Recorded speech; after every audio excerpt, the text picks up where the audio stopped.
Ya, kembali lagi di konten bereaksi.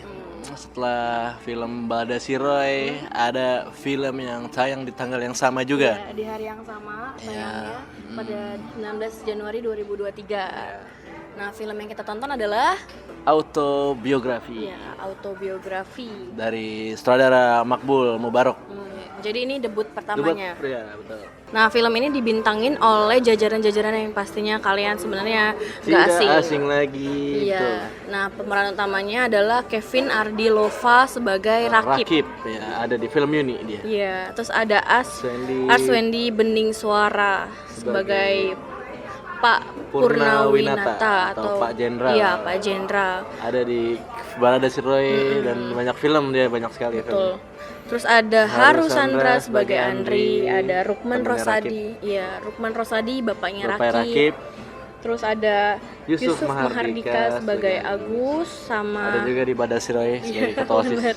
Ada Lukman Sardi sebagai Suwito, Suwito, polisi. Dan lain-lain sebagainya. Banyak sekali jajaran cast-cast di sini ya. Ya, jadi sebelumnya film ini tuh menang banyak festival Betul. ya. Terus dia tayang di JAV pada 2022 dan baru tayang dikomersilkan di bioskop pada tanggal 2023 ini. 19, Iya. ya. Nah, dia memenangkan memenangkan Piala Citra Oh iya. skenario Piala Citra skenario terbaik. Apakah filmnya sebagus itu? Ya, betul. Jadi gimana sinopsisnya? Jadi bercerita tentang Pak Jenderal yang akhirnya pensiun dan pensiun. balik ke kotanya, kampungnya, dan mencalonkan diri menjadi bupati. Iya, yang balihonya itu tersebar di desa-desa gitu. Terus si Pak Jenderal ini kan disegani sama semua warga ya karena dia seorang jenderal. Terus dia juga mencalonkan diri sebagai bupati, jadi orang-orang ya semakin kenal ya dia siapa gitu kan. Nah, kalau Rakib ini adalah anak ngurus dia tuh rumah. Rumahnya itu kan selama Pak Jenderal nggak ada tuh ada yang ngurus rumahnya. Nah, ini si Rakib ini tuh turun temurun dari keluarganya, dari kakeknya, bapaknya tuh sama dia mengabdi ke kepada keluarganya keluarganya Pak Purnawinata ini, Pak Jenderal ini gitu.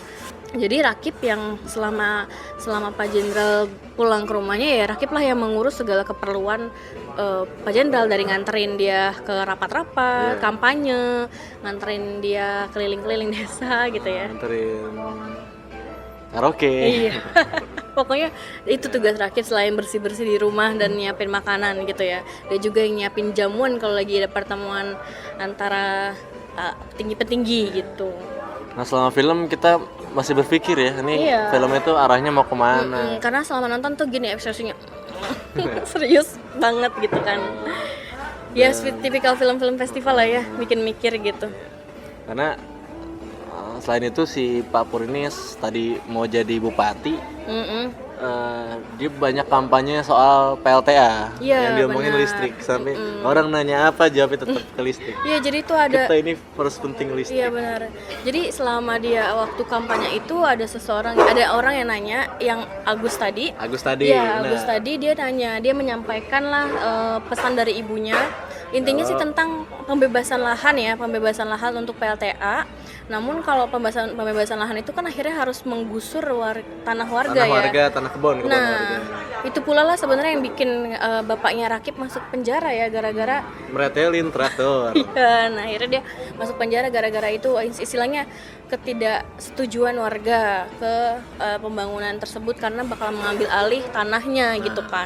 Nah, disampaikanlah tuh pesan ibunya kepada Pak Jenderal sekali lagi kampanye gitu kan istilahnya. Tapi jenderal malah kemana-mana. Itu PLTA lagi ngomongnya. Tipikal apa tuh namanya? Tipikal Politikus gitu ya. Politikus zaman sekarang. Dan juga selama kampanye ini tidak berjalan mulus karena ternyata ada warga yang memang tidak suka dengan Bapak Jenderal ini mencalonkan, sampai balihonya dirusak. Balihonya tuh benar-benar kayak yang rusak, jatuh ke sungai gitu ya. Tapi Pak Jenderal tidak diam saja. Iya, dia tidak terima. Rakib yang inisiatif sendiri untuk kayak mencari gimana kalau saya cari siapa pelakunya. Carilah tuh pelakunya karena tuh dia tahu gitu. Iya, jadi dia tahu karena di situ di desa tersebut yang punya tempat itu nggak banyak, ya cuma satu doang. Ya, jadi dia bisa bisa Dan- tracking siapa aja yang beli gitu. Dan siapakah pelakunya? Nonton di Dan apa yang terjadi selanjutnya Nonton bisa di- ditonton. Tapi ternyata ya itu yang harus kalian tonton adalah si pelaku ini ternyata ya dibinasakan nih sama si jenderal. Iya, ternyata si Tofi ini kan si Rakib ya. Rakib. Rakib yang paling dekat dengan jenderal. Sehari-hari dia bersama jenderal. Jadi terus habis itu yang dia lihat contohnya jenderal dari tegasnya dia seperti apa ya kan. Diajarin juga dia menembak. Diajarin cara nembak. Secara tidak langsung dia kayak mengajarin anaknya gitu. Iya gitu, terus juga diajarin main catur, pokoknya bagaimana hubungan seorang ayah dan anak yang terikat gitu, ngerti nggak sih? Nah disitulah kan Rakib membangun apa ya? Relasi. Iya maksudnya Dengan membangun si Pak hubungan Jenderal. dengan Pak Jenderal itu yang erat gitu kan. Dan akhirnya tak berdaya dah si Rakib ini kan. Dan pada akhirnya kayak si Pak Jenderal kayak membentuk Rakib seolah seperti Dirinya. karena dia dipakaikan pakaiannya zaman dulu juga. Pakaian ini tentara. Iya gitu. Karena suatu kejadian yang akhirnya yang tadi yang ada binasa itu kan, Rakib akhirnya kayak kecewa kali ya. Mungkin sosok yang selama ini dia lihat ternyata Bermain punya sisi, kotor. dia punya sisi Gelap. punya sisi gelap juga gitu, dan itu Bukannya seperti itu politik-politik Iya, Indonesia. benar. dan sisi gelap itu yang mungkin nggak bisa diterima Rakib karena Rakib pun merasa bersalah atas dirinya karena dirinya ikut terlibat dalam hal tersebut lah Benar. ya. Dan tanpa dosa ya. Heeh. Di Si Pak saat Jenderalnya. saat adegan dia ke rumah orang yang dibinasakannya, yang seperti tidak terjadi apa-apa. Iya, karena kan gitu. yang awalnya menawarkan diri untuk mencari siapa dalangnya itu kan si Rakib sendiri. Nah, Dia juga disitulah- nggak tahu sih. Iya, di situ. Ya mungkin kan dia berpikirnya bahwa Pak Jenderal bakalan memaafkan, seperti yang ada di satu scene dibilang kalau misalkan Pak Jenderal bilang kalau maaf itu juga bisa sebagai hadiah. Jadi secara nggak langsung Pak Jenderal sebenarnya ngajarin Rakib untuk berani meminta maaf kepada orang lain ya kan. Nah, mungkin di situ Rakib berpikir bahwa oh ya udah nggak apa-apa, Pak Jenderal orangnya bijaksana. Dan baik gitu Iya, kan. tapi ternyata ada di film, nonton di filmnya masih yang tayang. bikin ya gitulah, speechless ya kita juga nonton ya. Dan karena berlarut-larut dan si Rakib tahu nih si buruknya sejenak, dia memutuskan buat pergi hijrah.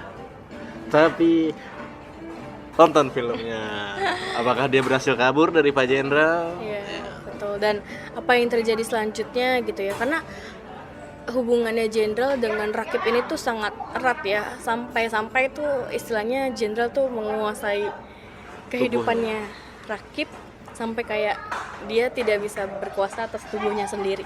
Wow, gimana tuh? Kalau kekuasaan itu tuh sangat serem ya. Gimana sih? Iya. Karena orang yang berkuasa bisa mengendalikan Apapun. Iya, mengendalikan apapun apalagi yang ada di bawahnya. Nah, Rakib itu kayak hidupnya sudah dikuasai oleh Pak Jenderal sampai ada adegan mandi ya, dia dimandiin Jadi sama mandiin. Pak Jenderal. Mungkin waktu nonton sih sebenarnya nggak terlalu ngeh Apakah gitu ya. ini film pelecehan seksual? Iya gitu loh. Atau tidak.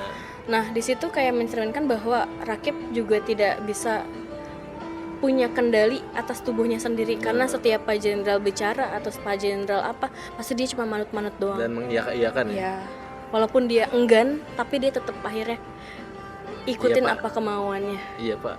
Nah, Iya, Pak. Ini disitulah akhirnya Rakib punya sesuatu yang bergejolak dalam dirinya gitu ya, dan dia melakukan sesuatu. Satu yang sangat mind blowing ada di ending. Apakah sesuatu itu tonton? Intinya sih ada satu adegan di mana kita ngerasa kayak Pak Jenderal ini kan melakukan pembunuhan terhadap seseorang ya.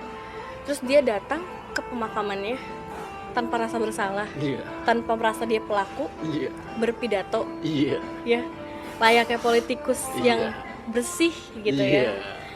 Terus warga cuman iya aja. Nah, ada adegan juga di akhir Rakib melakukan hal yang sama. Kenapakah itu? Adegan apa? Bener-bener hal yang Ditonton. sama gitu kan. Jadi inti autobiografi ini adalah Jadi, autobiografinya si Pak Jenderal. Jenderal di tubuh si Rakib. maksudnya di sosok Rakib Iya. gitu. Intinya sih gitu ya. Nah, yang jadi kelebihan banyak scene-scene yang Detail. one shoot, Iya, Wansu. ada yang refleksi kaca. Bener, karena kan Gitu, mencerminkan iya. autobiografi ya, cerminan gitu kan ya. Itu sih yang paling disuka kalau Detail-detailnya dari pengambilan gambar. Kalau misalkan nonton film festival itu tuh, kalau setiap scene yang ada mereka shoot itu tuh pasti ada maknanya, ngerti Iya, nggak sih? bermakna sih. Iya, gitu kan ya. Jadi terus emang sih dari palingan kekurangannya ya. Ini nggak terlalu cocok ditonton. Semua orang Karena ya kalian. movie enjoyer yang enjoy banget tuh susah mencerna. Iya, Harus maksudnya- ditonton 2-3 kali atau berpikir lu nih. Arah mau kemana baru bisa Karena- menikmati nih film. Kalau mencari tontonan untuk hiburan gitu ya, walaupun misalkan horor atau pembunuhan apa gimana kan, kalau memang itu pada dasarnya nggak terlalu berat kan, maksudnya kita bakal enjoy aja gitu ya. Nah tapi tuh Soalnya ini itu ada- film bukan yang bisa bikin enjoy gitu loh nontonnya. Tidak tersurat gitu. Iya, Ini semuanya tersirat tuh semua. tersirat. Jadi kita harus mencerna dulu sebelum tahu makna apanya maksud dari film ini gitu. Ya, tapi itu jadi kelebihannya juga ya. Nah, Gitu. yang bikin memorable lah nih autobiografi ini. Karena kalau kita ngomongin plot hole, nggak ada plot hole ya. Nggak Nggak ada plot hole. Semua Itu dijelaskan dengan baik. ya dia menang makanya. Tahu ya, kita ngerti ya kenapa alasan film ini Semua menang. punya alasan di sini. Ya kan? Nah, apalagi kalau kalian perhatiin baik-baik nih filmnya gitu. Setiap scene-nya gitu. Sampai akhirnya kita menuju ke skor dari film autobiografi ini. Dari aku 8,5/10. Sama-sama 8,5/10. Karena ini film yang sangat Mind blowing kan? mind blowing dan ya inilah potret kehidupan kita. Intinya- Mungkin di desa-desa sangat relate. Iya, benar-benar. Intinya kayak yang berkuasa yang memegang segalanya gitu. Tapi sebenarnya bukan itu yang mau disampaikan, tapi kayak cerminan diri itu bisa terpantul ke orang lain gimana ya gitu lah ya. Oke, sampai ketemu di film selanjutnya. Masih ada film lagi ya. Iya, betul. Jangan lupa like, comment, dan subscribe. Kalau ada saran-saran film bisa di komen di bawah. Kita pamit, bye-bye. Bye.